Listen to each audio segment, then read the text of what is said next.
الإيمان.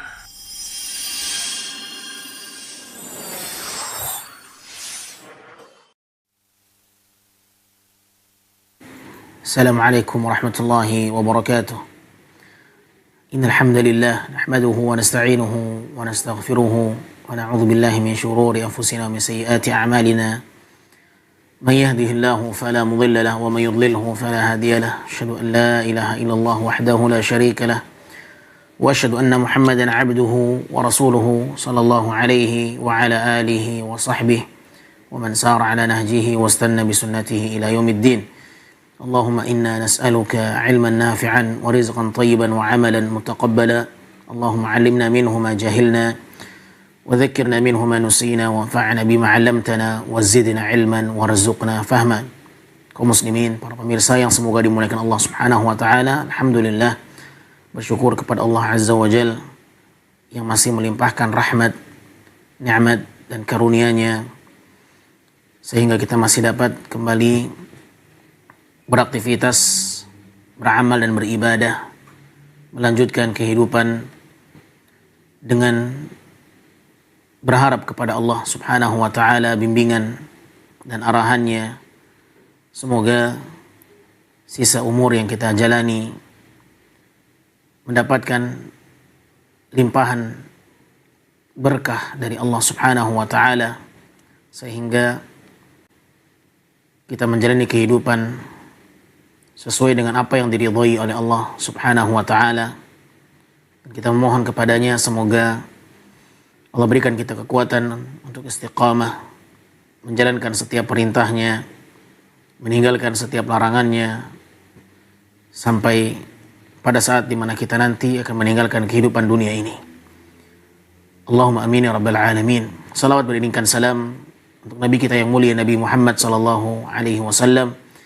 Allahumma salli ala Muhammadin wa alihi wa sahbihi wa sallam. Para pemirsa yang saya muliakan dimanapun Anda berada, pada kesempatan kali ini kita masih melanjutkan tentang keutamaan zikir di dalam Islam, dan pembahasan kita adalah pembahasan lanjutan dari apa yang telah kita sampaikan di pertemuan sebelumnya. Ahibati fillah, saudaraku yang saya cintai karena Allah Subhanahu wa taala, berzikir kepada Allah, menggerakkan lisan, menjadi satu hal yang sepatutnya menghiasi kehidupan kita. Bagaimana mengingat Allah Subhanahu wa taala adalah satu hal yang selalu kita lewati dalam kehidupan ini, selalu kita jalani dengannya. Mengingat Allah Subhanahu wa taala adalah satu hal yang sangat istimewa apabila seseorang berhasil untuk memilikinya dalam menjalani kehidupan ini. Karena dengan banyak berzikir dan mengingat Allah Subhanahu wa taala, maka kita telah berusaha untuk maksimal di dalam menghambakan diri kepadanya. Allah Subhanahu wa taala memerintahkan kita orang-orang yang beriman untuk banyak-banyak berzikir, mengingat Allah Subhanahu wa taala. Allah berfirman, ya ayyuhalladzina amanu dzkurullaha dzikran katsira. Wahai orang-orang yang beriman, berzikirlah kalian kepada Allah, ingatlah Allah dengan zikir yang banyak. Dan Nabi sallallahu alaihi wasallam adalah orang yang selalu mengingat Allah, berzikir kepadanya di setiap saat, di setiap waktu, sebagaimana apa yang disampaikan oleh Ibunda Aisyah radhiyallahu taala anha, kana Nabi sallallahu alaihi wasallam yadhkurullaha fi kulli ahyanihi. Adalah Nabi sallallahu alaihi wasallam selalu ingat kepada Allah tabaraka wa taala di setiap saat, di setiap waktu. Dan mengingat Allah, semakin banyak kita berzikir kepadanya, maka hati akan semakin tenang. Itulah yang Allah sebutkan dalam Al-Quran. Di antara hikmah mulianya berzikir mengingat Allah Azza wa Jal, maka hati akan semakin tenang. Hati semakin jauh dari kegelisahan. Allah Subhanahu wa taala menyebutkan di dalam Al-Quran, ala bidzikrillahi tatma'innul qulub. Ketahuilah hanya dengan berzikir kepada Allah maka hati akan tenang. Oleh sebab itu, sebagian salaf, di antaranya Abdullah bin Aun rahimahullah mengatakan, dzikrullahi dawa wa dzikrun nasi da. Mengingat Allah adalah obat, penawar yang bisa menyembuhkan. Tetapi mengingat manusia adalah penyakit. Mengingat Allah adalah penawar, obat yang bisa menyembuhkan. Tetapi mengingat manusia adalah penyakit. Oleh karenanya, ketika kita berinteraksi dengan manusia, banyak masalah-masalah yang kita hadapi. Menghadapi kelakuan mereka, ada yang tidak jujur, ada yang berdusta, ada yang berkhianat, ada yang berbuat curang, ya, ada yang berbuat zalim, ada yang tidak amanah dalam menjalankan tugas, ada yang mengambil barang kita, menzalimi kita, mencaci kita, mencela kita, menghina kita, banyak sekali. Sehingga apabila kita banyak mengingat manusia, maka yang ada adalah bertambah kegelisahan. Dan ini satu hal yang dirasakan. Bagaimana ketika dia berinteraksi dengan fulan, fulan masalah. Berinteraksi dengan yang lain, ini banyak problem. Berinteraksi dengan tetangga begini. Berinteraksi dengan kawan di kantor, wataknya begini, sikapnya begini. Ada saja kekurangan-kekurangan di matanya. Ya, karena memang manusia tidak ada kesempurnaan dalam dirinya. Manusia selalu penuh dengan kekurangan. Yang sempurna adalah Allah Subhanahu wa taala. Maka di antara efek dari ketidaksempurnaan makhluk itu banyak cacat, banyak kekurangan, banyak aib. Sehingga di antara efek dan dampak buruknya ketika kita berinteraksi dengan banyak manusia, maka kita harus berhadapan dengan kondisi-kondisi yang terkadang membuat seseorang itu gelisah, kecewa, stres, galau, dan yang semacamnya. Ya, tidak lepas dari masalah. Tetapi ketika dia mengingat zat yang maha sempurna, mengingat Allah Rabbul Alamin, maka dia akan menyadari bahwa Allah Subhanahu wa taala dialah zat yang maha sempurna, yang telah menciptakannya, yang telah melimpahkan nikmat, yang telah menganugerahkan rezeki, yang telah memberikan kehidupan, yang telah menciptakan kita, yang telah menyiapkan pahalanya, menyiapkan surga, dan lain sebagainya. Sehingga ketika kita melihat dan mempelajari hakikat Allah Subhanahu wa taala, mempelajari nama-nama dan sifat-sifatnya, ya, maka kita akan semakin tenang. Karena Allah Subhanahu wa taala menjadikan zikir kepadanya, mengingatnya adalah salah satu jembatan untuk bisa mendapatkan ketenangan. Ala bidzikrillahi tatma'innul qulub. Hanya dengan berzikir mengingat Allah, maka hati akan tenang. Oleh karenanya ikhwatal iman, ketika kita ingin mendapatkan kebahagiaan dan ketenangan hidup, maka kuncinya adalah banyak-banyaklah mengingat Allah. Kalau bisa mencari ketenangan jauh dari manusia. Dahulu Nabi SAW mencari ketenangan, ya, beliau pergi ke Gua Hira, ya, Gua Hira, ya, orang bilang Gua Hira atau bahasa Arabnya Gua Hira, ya, mencari ketenangan di sana.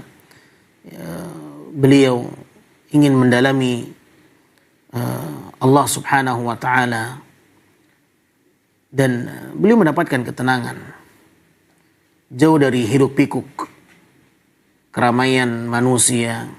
Dan terkadang kita butuh untuk sendiri, ya, bermuhasabah, ya, mengingat Allah Rabbul Alamin dalam kesendirian, berkhalwat dengan Allah Rabbul Alamin. Dan ini salah satu cara yang banyak disarankan oleh para ulama. Bagaimana engkau bangun di tengah malam di kesendirian, engkau terhubung dengan Allah, engkau terkoneksi dengan Allah, ya. Engkau menjalin hubungan baik dengan Allah di saat manusia sedang terlelap tidur. Engkau bangun mengingatnya, berzikir kepadanya. Engkau akan merasakan ketenangan, kenyamanan, ya. dikala engkau sedang sendirian dengan Allah Subhanahu wa taala. Ikhwatal iman rahimani wa rahimakumullah. Ketika seseorang sudah semakin jauh dari berzikir, jauh dari mengingat Allah Subhanahu wa taala, maka yang akan terjadi adalah kegelisahan dan kekacauan. Hati tidak akan tenang. Hati sangat mudah untuk jatuh dalam kegundah gulana, kegelisahan, gundah gulana. Sangat mudah untuk kecewa, sedih ketika jauh dari berzikir kepada Allah Subhanahu wa taala. Oleh sebab itu, ahibati fillah rahimani wa rahimakumullah, Nabi SAW adalah orang yang paling banyak berzikir. Bahkan Aisyah mengatakan Nabi selalu mengingat Allah setiap saat, setiap waktu. Makanya Nabi SAW orang yang paling tenang. Orang yang paling tenang. Oleh karena kalau kita lihat bagaimana kehidupan Rasul SAW, bagaimana beliau dicela, bagaimana beliau dimaki, bagaimana beliau ketika sedang sholat di depan Ka'bah diletakkan isi perut unta. Apakah beliau gelisah? Apakah beliau marah, emosi? Tidak. Beliau dengan tenang menghadapi semua kelakuan-kelakuan manusia, gangguan-gangguan manusia. Ya, Nabi SAW ketika dilempari batu di saat berdakwah, mengajak manusia agar mereka selamat, agar mereka bertauhid kepada Allah Subhanahu wa taala. Nabi dilempari batu. Tetapi lihat bagaimana reaksi Nabi SAW.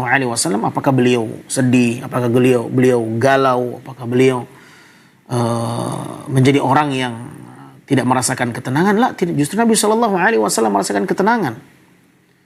Dengan tenangnya Nabi SAW justru mendoakan orang-orang yang telah melempari batu. Nabi doakan agar mereka mendapatkan hidayah. Ketenangan apa yang seperti ini? Ketenangan yang dimiliki oleh Nabi SAW. Di antara rahasianya karena Nabi SAW selalu berzikir kepada Allah Subhanahu wa taala, mengingat Allah Azza wa Jalla. Ya, datang malaikat gunung menawarkan kepada Nabi SAW, sekiranya Nabi mengizinkan, maka satu gunung akan dicampakkan kepada penduduk Taif yang telah melempari Nabi batu. Tetapi Nabi SAW menolaknya. Justru dengan tenangnya Nabi SAW mengatakan mereka adalah orang-orang yang tidak tahu. Dan Nabi justru mendoakan mereka. Semoga ada di antara mereka yang masuk dalam agama Islam. Ketenangan yang luar biasa. Ya.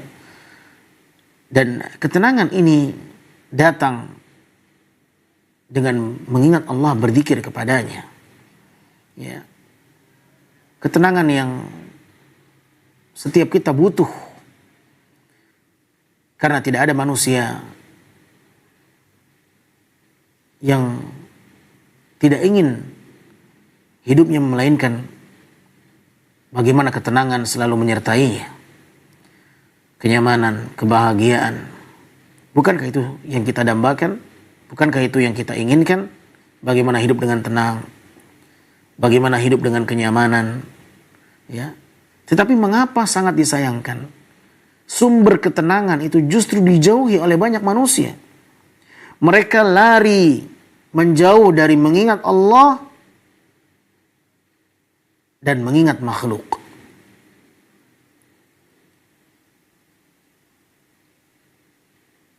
Mereka semakin dekat dengan hal-hal yang mendatangkan kegelisahan. Seharusnya mereka datang, fafirru ilallah, bersegeralah kalian mendatangi Allah. Tetapi mereka tidak bersegera mendatangi Allah Subhanahu wa ta'ala. Allah memanggil mereka untuk salat. Allah memanggil mereka untuk berzikir di dalam salat. Karena salat adalah bagian daripada zikir, mengingat Allah Azza wa Jalla. Aqimis salata li dzikri. Dan hendaklah kalian mendirikan salat dalam rangka mengingatku, kata Allah Subhanahu wa taala. Tetapi mereka tidak mau salat. Oleh karenanya kita sangat aneh mendapati orang-orang yang ingin mendapatkan ketenangan tetapi mereka tidak menjalani, menapaki jalan untuk mendapatkan ketenangan itu. Ya, ketika diajak untuk sholat berjamaah, dia tidak bersegera datang. Lebih milih kumpul bersama teman-temannya, tetap ngobrol, berdiskusi, Ya, mungkin menurut mereka itu satu hal yang membuat hati mereka tenang, tetapi ketenangan mereka adalah ketenangan yang semu, ketenangan yang sementara, ketenangan yang hampa. Karena ketenangan mereka adalah ketenangan yang hanya sebatas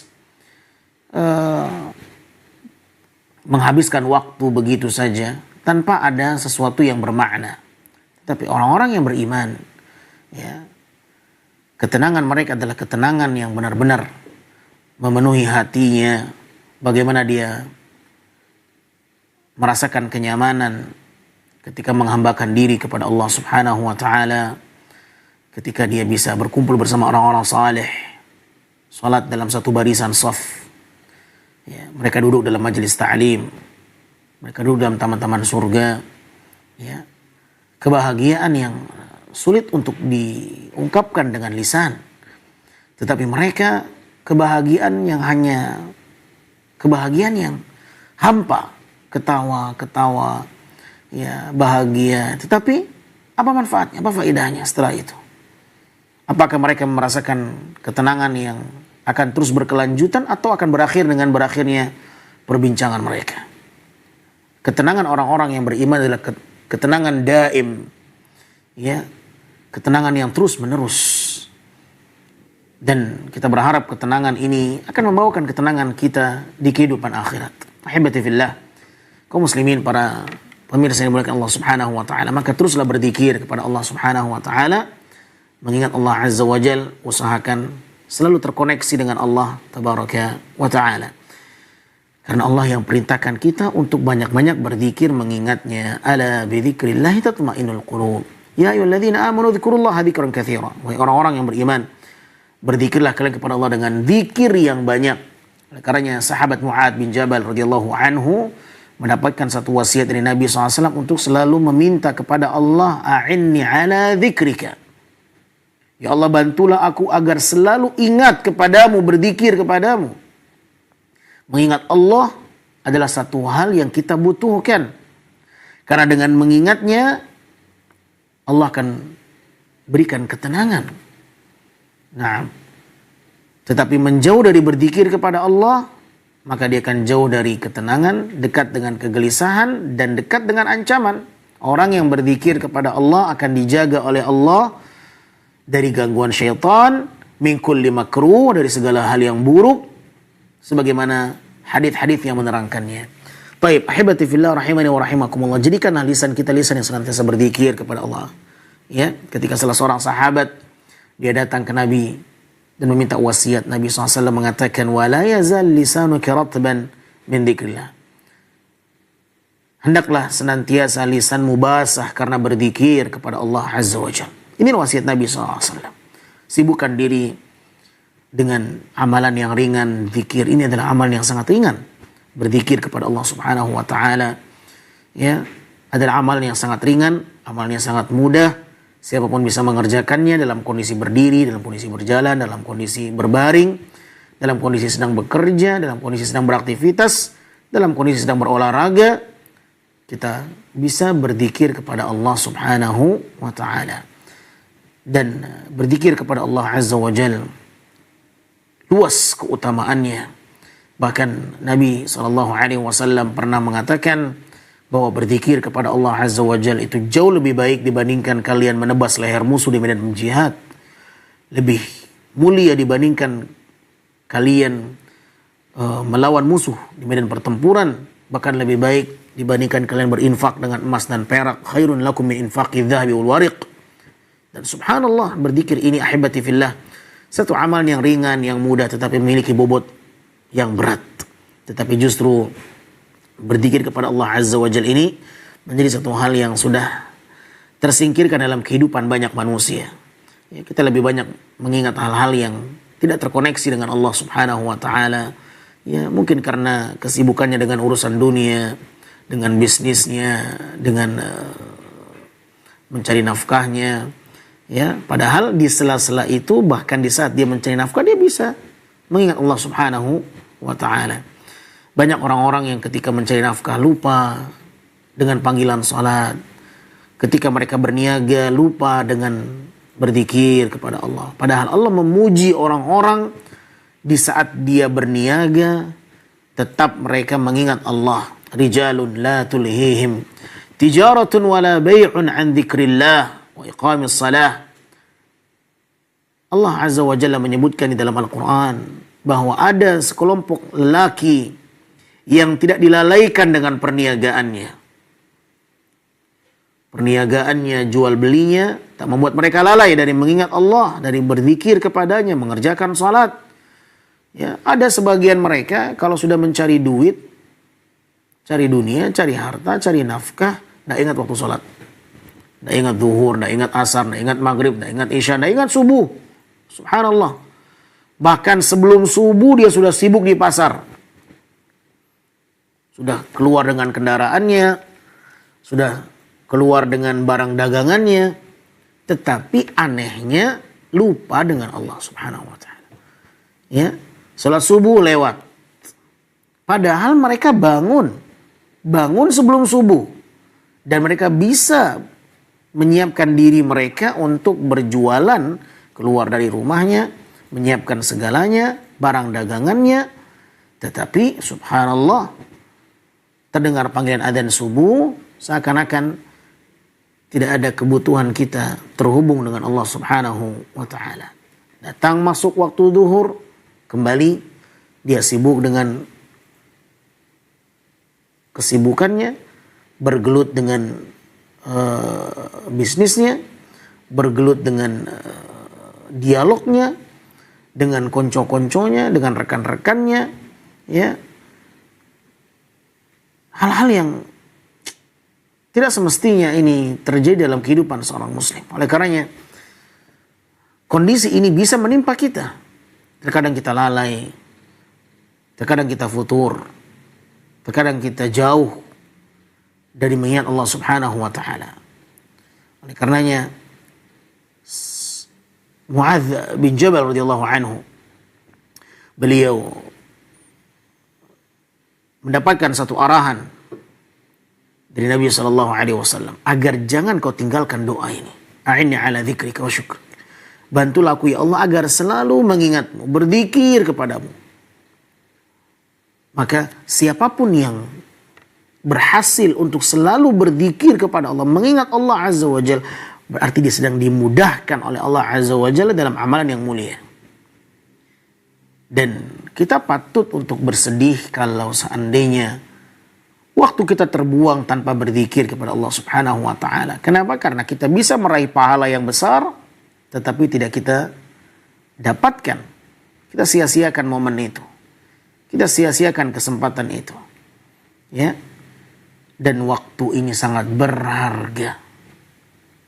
Kita terkadang memandang waktu ini seolah tidak ada harganya. Kita lewati waktu dengan hal-hal yang sia-sia. Ya, tetapi orang-orang yang beriman, orang-orang yang faham akan mulianya waktu dan berharganya umur,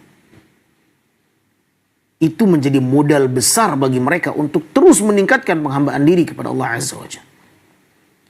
Kita terkadang lalai. Ma'asyiral muslimin rahimani wa rahimakumullah. Maka amalan yang paling mudah adalah berzikir. Gerakan lisan. Subhanallah, alhamdulillah, la ilaha illallah. Baik. Ala kulli hal, ahibati fillah rahimani wa rahimakumullah. Semoga Allah Subhanahu wa taala menjadikan kita termasuk di antara orang-orang yang selalu terhubung dan terkoneksi dengan Allah Subhanahu wa taala, senantiasa berzikir mengingatnya di setiap waktu yang kita lewati. Pembahasan kita di antara zikir yang akan menjadi ulasan di kesempatan kali ini adalah hadis yang datang dari Abi Salamah. Nah, di pertemuan yang lalu kita membahas tentang zikir raditu billahi rabba. Na'am, wa bil islami dina wa Muhammadin nabiyya. Ini sudah kita bahas. Dan hadis yang berikutnya masih membahas tentang keutamaan zikir raditu billahi rabba. Tetapi keutamaannya, ada keutamaan lain dari redaksi hadis jalur yang lain dari sahabat Abi Sa'id Al-Khudri radhiyallahu taala anhu, anna Rasul sallallahu alaihi wasallam beliau bersabda, "Man qala raditu billahi rabba wa bil islami dina wa bi Muhammadin sallallahu alaihi wasallam rasula wajabat lahul jannah." Rawahu Abu Dawud wa Nasa'i fi amali yawmin wa laylah wa hadha isnaduhu hasan. Baik. Rasulullah SAW mengatakan, barang siapa yang mengatakan raditu billahi rabba, aku telah ridha dengan Allah sebagai Rabbku, wa bil islami dina, dan Islam sebagai agamaku, wa bi Muhammadin sallallahu alaihi wasallam rasula, dan Nabi Muhammad sebagai utusan. Apabila dia mengucapkan itu, raditu billahi rabba wa bil islami dina wa bi Muhammadin sallallahu alaihi wasallam rasula wajabat lahul jannah, maka telah wajib untuknya surga. Telah wajib untuknya surga. Surga balasan untuk mereka yang ridha Allah sebagai Rabbnya, Islam sebagai agamanya, Rasul sebagai Nabi dan utusannya. Beriman kepada Allah, membenarkan Islam sebagai agama yang diridhoi olehnya, dan mengimani Nabi Muhammad sebagai Nabi dan utusannya. Dia mengucapkan raditu billahi rabba wa bil islami dina wa bi Muhammadin sallallahu rasula adalah bentuk ikrar, ucapan dengan lisannya. Dan ini menandakan bahwa dia adalah seorang yang muslim secara zahir. Secara zahir.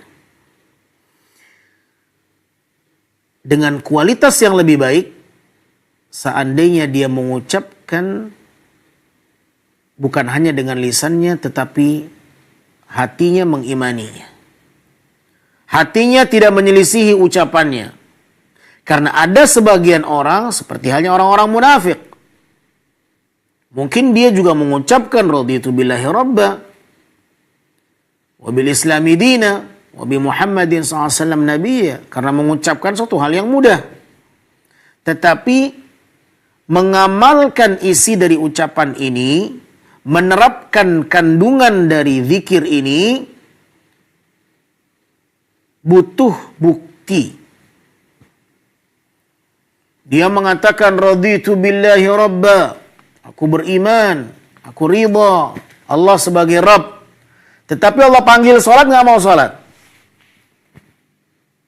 Allah suruh puasa, nggak mau puasa. Mana raditu billahi rabba? Nah, ini banyak orang-orang muslim yang seperti ini. Islamnya itu cuman pas hari raya. Sholat dia ikut rame. Ya, sholat 5 waktu nggak pernah muncul di masjid. Subhanallah. Ya. Dia mengatakan raditu billahi rabba, tapi riba masih bergelut di dalamnya.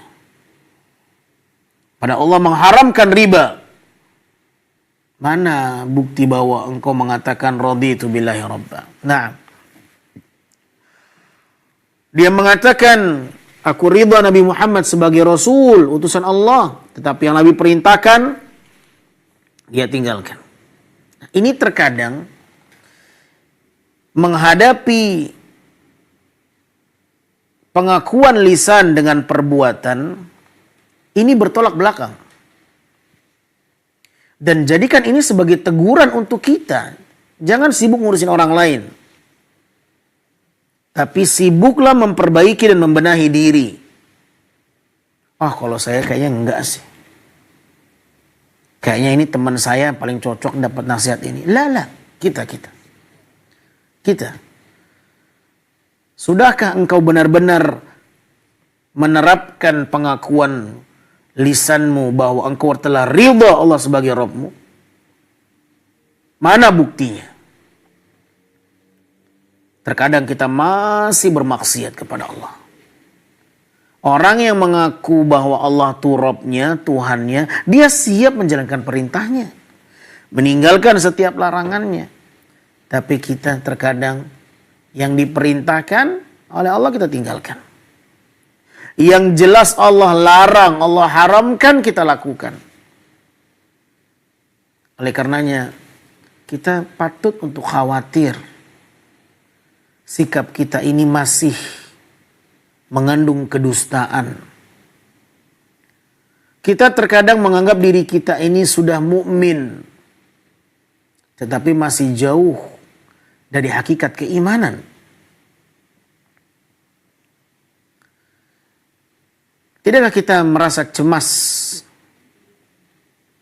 Boleh jadi saya adalah orang yang belum benar-benar menerapkan pengakuan raditu billahi rabba. Aku telah ridha Allah sebagai Rabbku. Ya. Allah perintahkan wanita keluar rumah pakai jilbab, menutupi aurat, dia keluar rumah pakai celana pendek, tidak pakai kerudung, rambutnya terlihat. Mana raditu billahi rabba? Ada lelaki yang bukan mahram, ya, seharusnya dia tutup auratnya, kakinya tidak pakai kaos kaki. Kaki itu aurat. Ini orang sudah ngaji kadang, sudah belajar, sudah hafal Quran, tapi kalau sudah ketemu sama keluarga, tidak ada lagi yang namanya ilmu agama di sana diterapkan. Sekali lagi, ilmu ini untuk kita. Ya, cobalah kita untuk mengintrospeksi diri. Oh ya, ini kekurangan saya. Ya, kaki wanita itu aurat. Harus ditutupi di hadapan laki yang bukan mahramnya.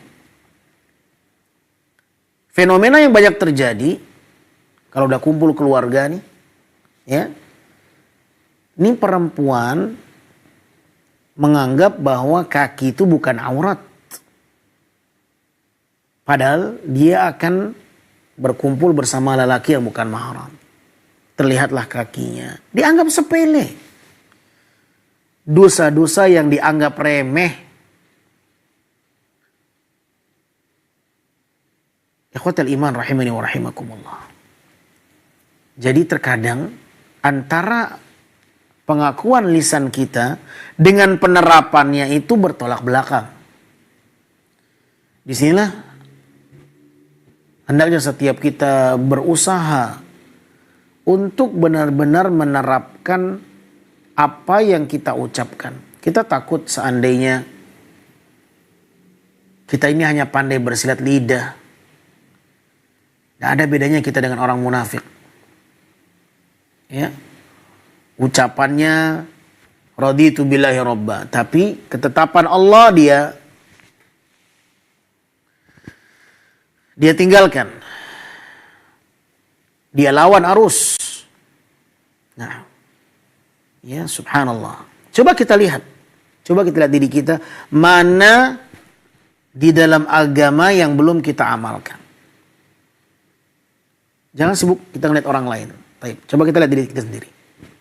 Apa yang kita lakukan, perbuatan apa yang kita kerjakan, tetapi tidak sesuai dengan ketentuan Allah dan Rasulnya yang diinginkan. Banyak.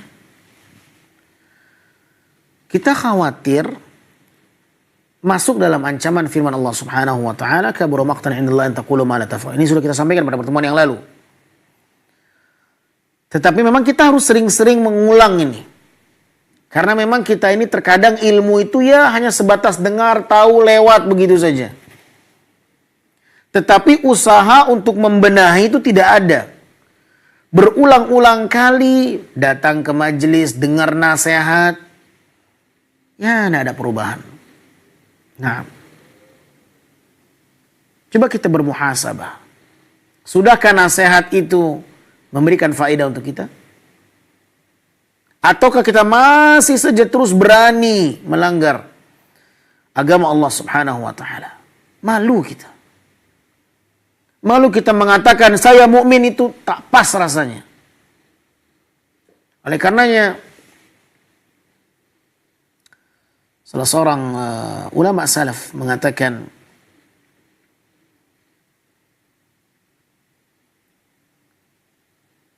satu ungkapan, aradtu qawli wa amali. Aku coba bandingkan antara ucapanku dan perbuatanku. Fa akhafu an akuna mukadziba. Aku takut ketika aku membandingkan antara ucapanku dengan perbuatanku, aku ini termasuk golongan orang yang berdusta. Akhafu an akuna mukadziba. Aku takut aku ini masuk dalam golongan orang-orang pendusta. Kapan? Ketika aku mencoba membandingkan antara apa yang aku ucapkan dengan perbuatanku. Itu sekelas ulama.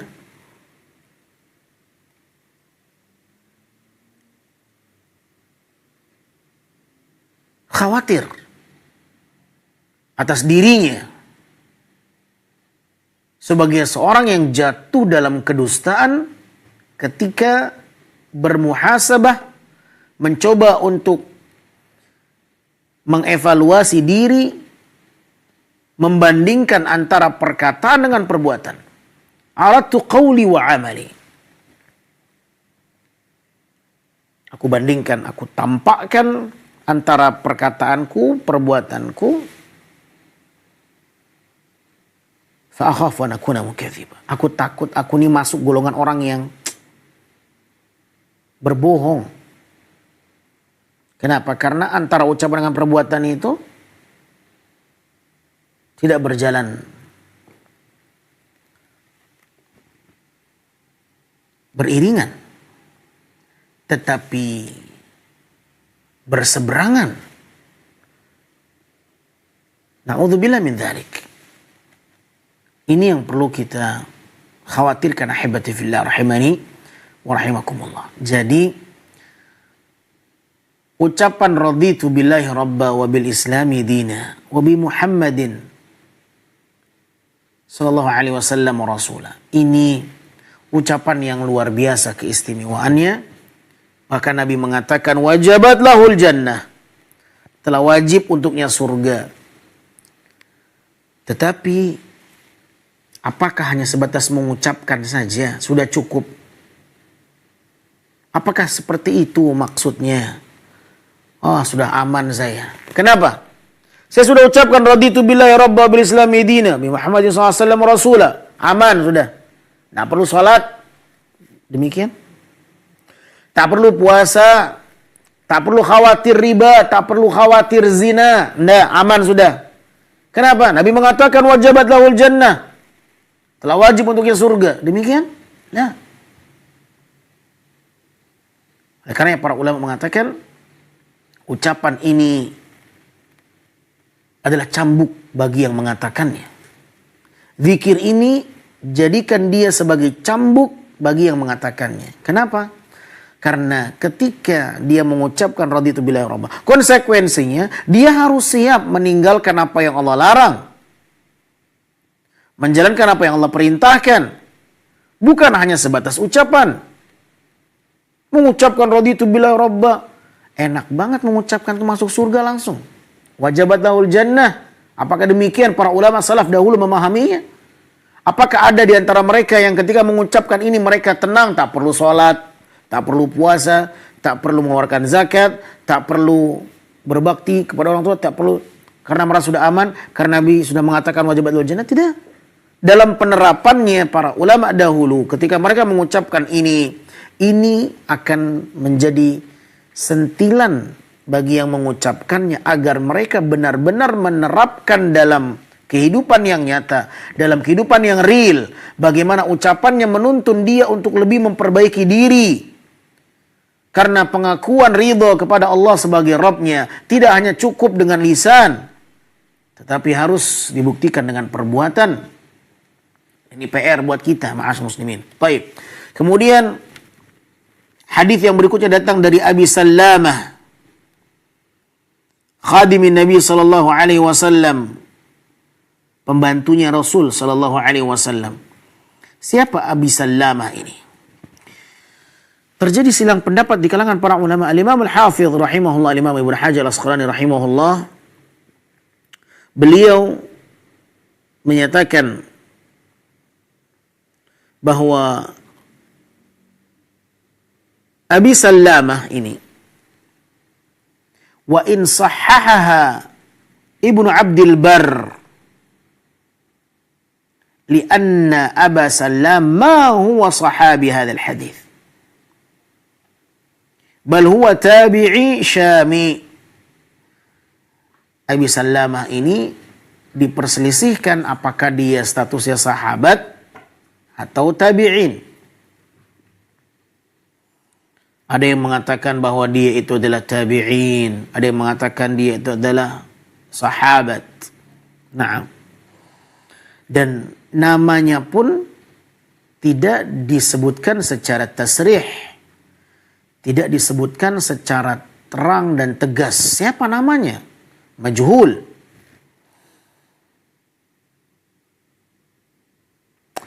Huna lam yaqa' at-tasrih bitasmiyatihi.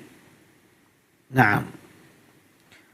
Wa jawwaza Ibnu Asakir annahu Abu Salma. Sebagian ulama menyebutkan bahwa Abi Sallamah ini namanya adalah Abu Salma. Ra'in Nabi SAW. Orang yang pernah mengasuh Nabi. Ya. Wasmuhu Harith. Dan nama aslinya itu Harith. Ala kulli hal,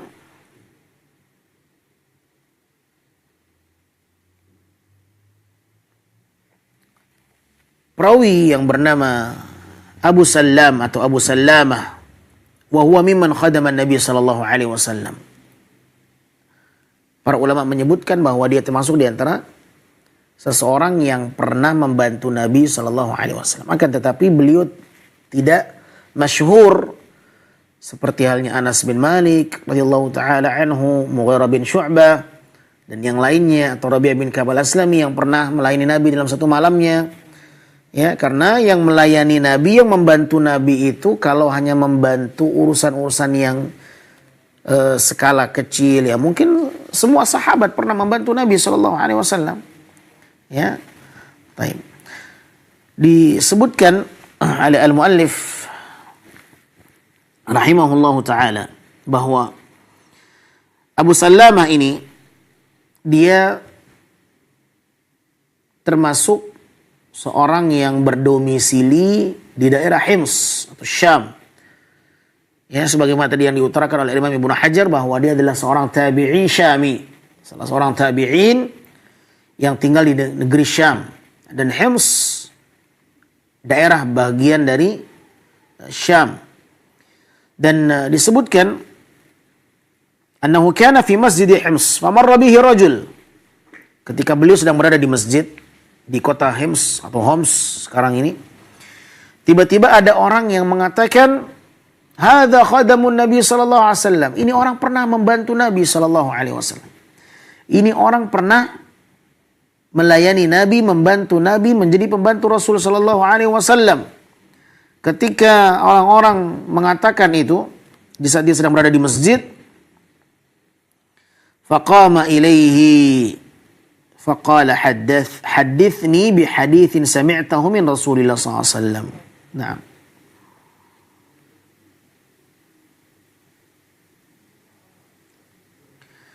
Maka akhirnya orang-orang meminta,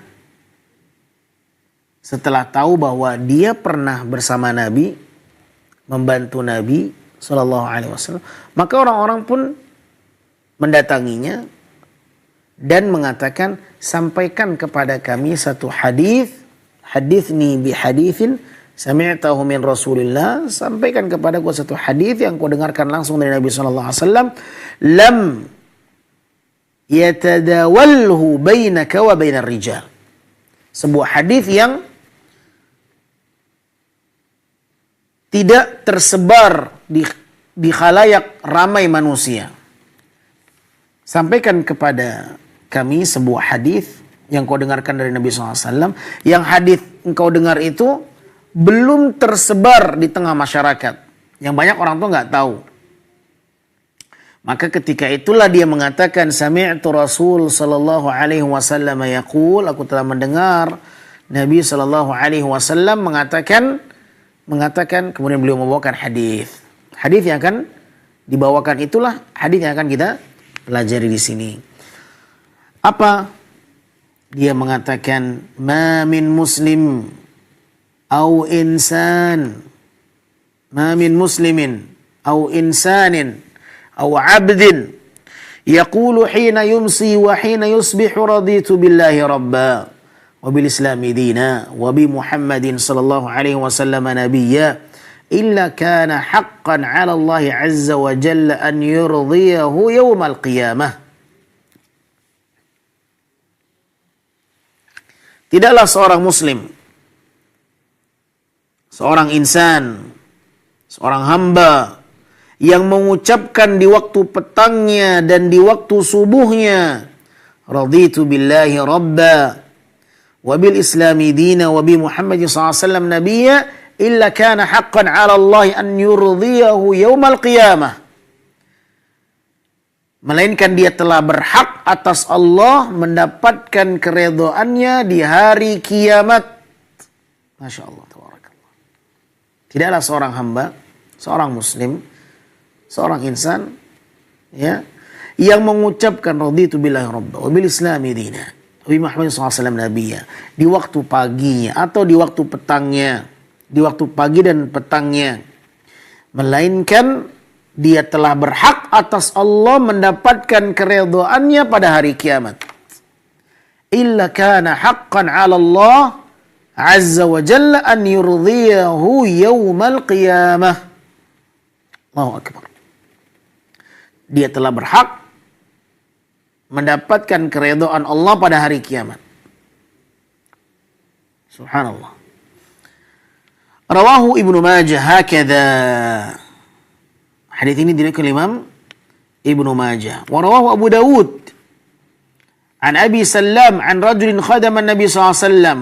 Juga diriwayatkan Imam Abu Dawud dari Abi Sallam, dari seseorang yang pernah membantu dan melayani Nabi sallallahu alaihi wasallam. Dia berkata, sami'tu sallallahu alaihi wasallam yaqul, aku telah mendengar Nabi sallallahu alaihi wasallam mengatakan, man qala idza asbah wa idza amsa fa dzakarahu wa lam yaqul yaumal qiyamah.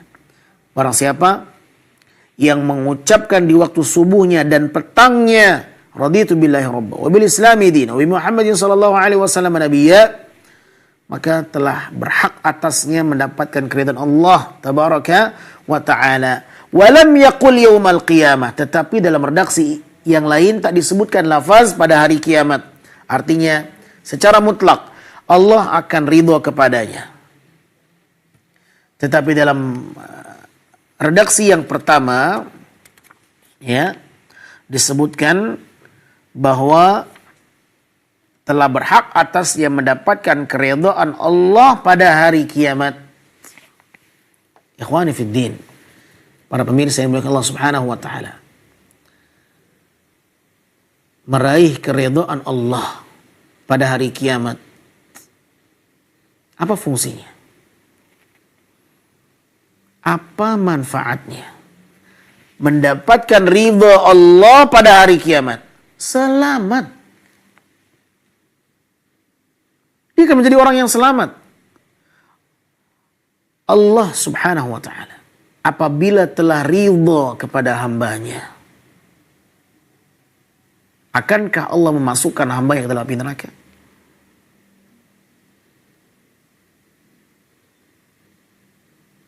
Masuknya seorang ke dalam neraka tanda Allah murka kepadanya. Wal'iyadhu billah.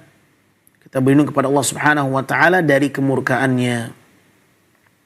Nabi SAW berlindung kepada Allah dari kemurkaan Allah. Allahumma inni a'udzu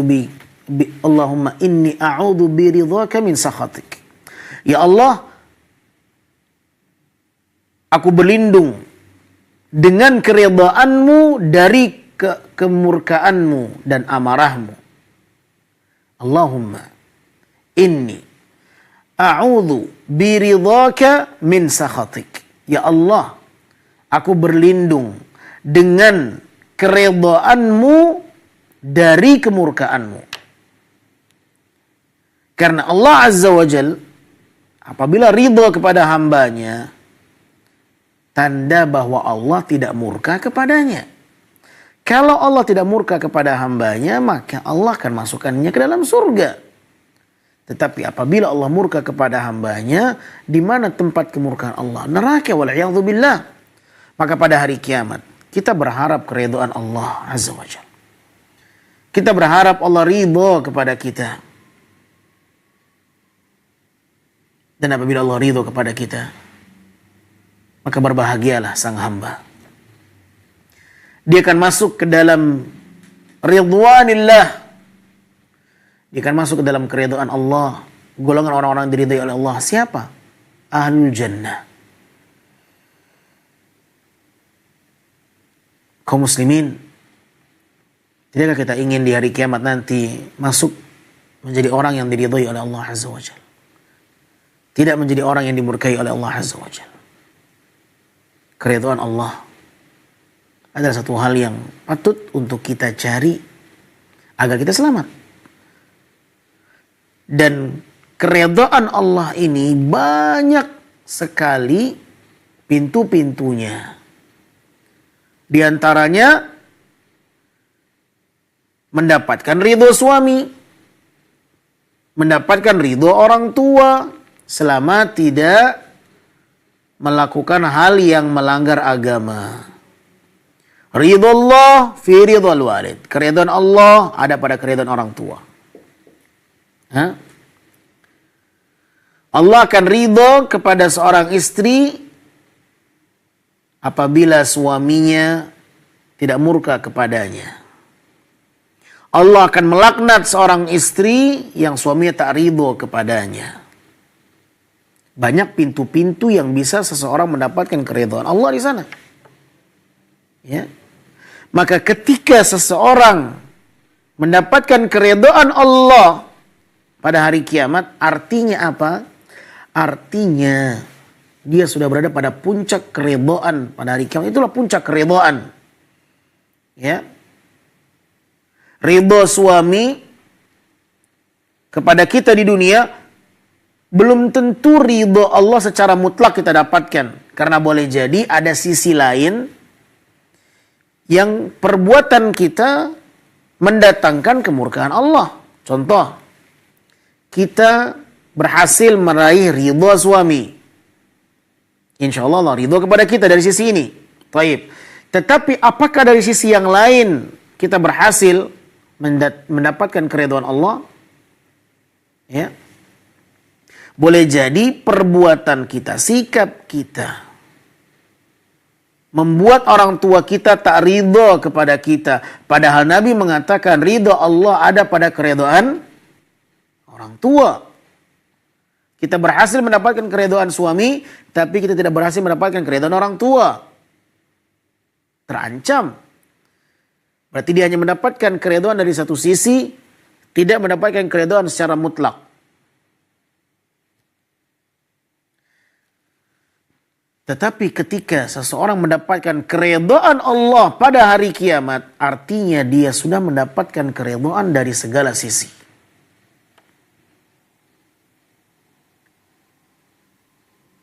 Subhanallah.